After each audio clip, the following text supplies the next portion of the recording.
बाबूजींच्या स्मृतिप्रित्यर्थ इंद्रधनूने जो सुधीर फडके पुरस्कार जाहीर केलेला आहे ती आजची उदयोन्मुख गायिका विभावरी आपटे श्रीधर फडक्यांच्या हस्ते विभावरी आपटे यांना सन्मान चिन्ह अर्पण करण्यात येत आहे।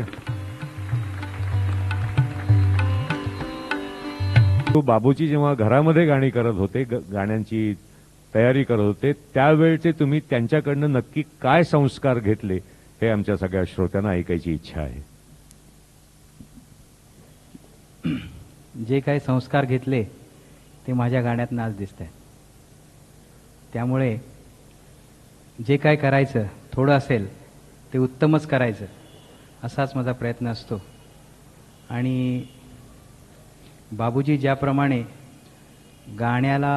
गाण्याचा अर्थ धरून जो नेमका अर्थ गाण्यात सांगितला असेल त्याला चाल लावायची आणि त्याच्यातला जो प्रासादिकपणा त्यांच्या चालीत असायचा तसाच निदान 1% तरी मी आणायचा प्रयत्न करतो, एवढंच मला सांगते। आज तुला बाबूजींच्या नावाचा हा पुरस्कार मिळालेला आहे। बाबूजींची गाणी म्हणजे बुद्धिमत्ता, प्रतिभा आणि अभ्यास या सगळ्यांचं मिश्रण म्हणजे बाबूजींची गाणी।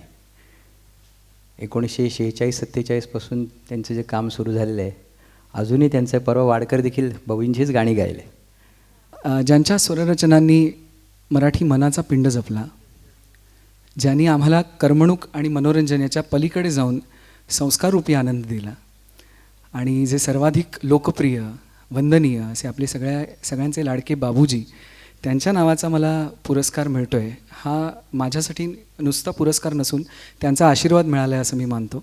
प्रथमतः मी इंद्रधनुचे आभार मानतो, कारण गेले 21 वर्ष बाबूजींच्या नावाचा हा पुरस्कार आपण नवीन कलाकारांना देत आहात, म्हणून आम्ही फडके परिवार आम्ही आपले ऋणी आहोत।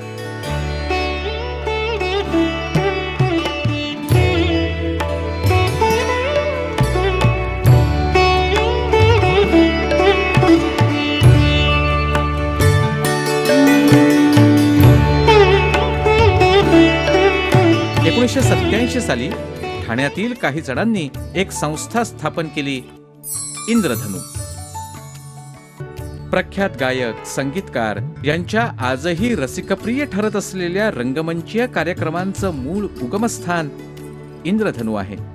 श्रीधर फडके यांचा आजही रसिकप्रिय ठरत असलेला फिटे अंधाराचे जाळे हा कार्यक्रम अगदी सुरुवातीला प्रथम इंद्रधनूच्या रंगमंचावर सादर झाला।